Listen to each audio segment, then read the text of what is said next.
"7:45 a.m. My first intake at the methadone clinic, Raven, was a 25-year-old stripper.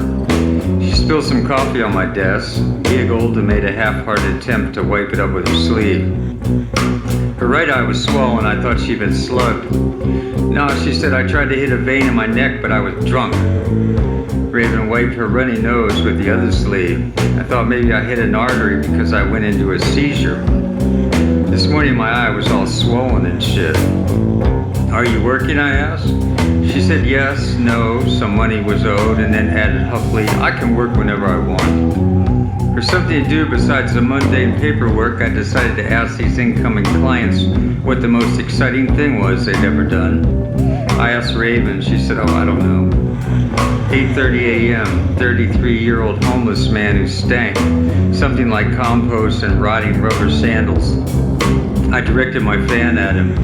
What's the most exciting thing you've ever done, I asked, trying not to breathe through my nose. When I went to Tucson with my dad, he said. I just turned 14. My life's been pretty boring. After he left, I sprayed the chair with Mediair, a biological odor eliminator. Brian stuck his head in my office and said he'd do Dark City Man's intake. I took a look in the waiting room. Long black coat, black hat, something like a bowler, shaved head, pale as chalk, definitely reminiscent of the aliens in the film. My office was saturated with the soapy smelling Mediair. Brian sniffed, had a right one, eh? 9:17 a.m., 50-year-old man called Jacko. Most exciting thing? It had been the time I parachuted from a plane at 2,500 feet. I was a bartender then. My boss is always getting us together for some damn cool thing. 45-year-old homeless man who looked 20 years older. His premature aging was due a lot to lifestyle, poor diet, lack of medical attention, and so forth. Most exciting thing? Probably when I was in the Navy. I was on a submarine crew in Hawaii. One time we surfaced and a whole group of dolphins appeared and started leaping over the sub. That was pretty exciting. 9:53 a.m., 36-year-old man who, in spite of his Wild West mustache, looked his age, maybe even younger. Nicknamed Slim. Most exciting thing? What, like fucking a supermodel or something? Okay, I said, did you? No, I went with a few dancers though, but that was a long time ago. During the intake, I could see Slim was still thinking it over. What, like winning the lotto or something?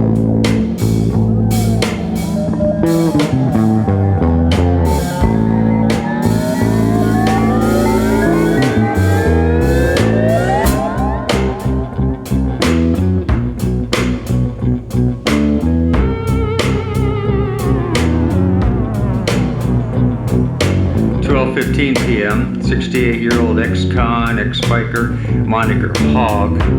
Most exciting thing? I guess it was when I went to Germany. I went to this huge castle out there in the Black Forest. I had to walk for miles to get to it, but it was worth it. There was a moat, catapults, even some wild boar. 52-year-old man who bore an uncanny resemblance to Shakespeare. Most exciting thing? 2 sexual encounters, said William. There was one fine lady who made love to me. She got on top and rubbed her breast right in my face. The other, a nymphette, began the lovemaking by sucking on my toes. I'll never forget either of them. 51-year-old computer programmer Nick screwed up his face and gave the question some thought. He laughed. Oh, maybe the first time I tried heroin. Later he came back to my office to say, no, I believe it's the time I did some acrobatic flying with my brother, but that was 20-some years ago. 1:03 p.m., 23-year-old homeless man who told me he camped by a phone booth and used that number as his own. I told him about a family in Morocco who lived in a wrecked car and used the license plate as their mailing address. Most exciting thing? I fired off a 50 caliber BMG machine gun out in the desert once. 1:23 p.m., 73-year-old ex-seaman, ghostly character right out of Conrad. His eyes were smeared black with crude tattoos. Had to have been the time I swam in the Mariana Trench, he said. It's the deepest area of sea in the world. 2:10 p.m., 44-year-old parolee, his dark reptilian eyes scanned the room in a series of quick moves. People call me slick, he said, because I'm always hitting licks. Most exciting thing? Some people feel it was their crimes, I said, to prompt him, and his eyes danced. Yeah, Slick agreed. I'd done lots of stuff. Robberies. I shot a guy in the ass once, he snickered. I love guns, but I can't have them anymore. Once I was shanghaied by this nut who was going to kill me, his old lady, and then probably himself. He had me driving her car. He was in the back with a shotgun. In the rearview mirror, I seen that he dropped his cigarette. I slammed the brakes and me and the bits jumped him. He begged me not to kill him, Slick snorted. Then the cunt comes back to my place for his fucking jacket. I had my gun, I told him, get the fuck out, then I shot him in the ass. Slick's smile contrasted weirdly with his vacant stare.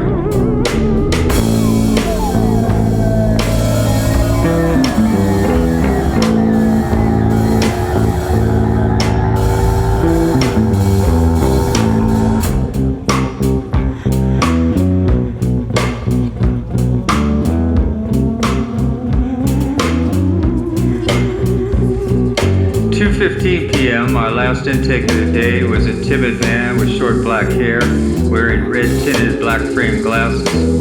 He was 32 and received an SSI check that was almost as much as I made working full-time. When I asked Carl the most exciting thing question, he asked if he could close the office door, which was just barely open.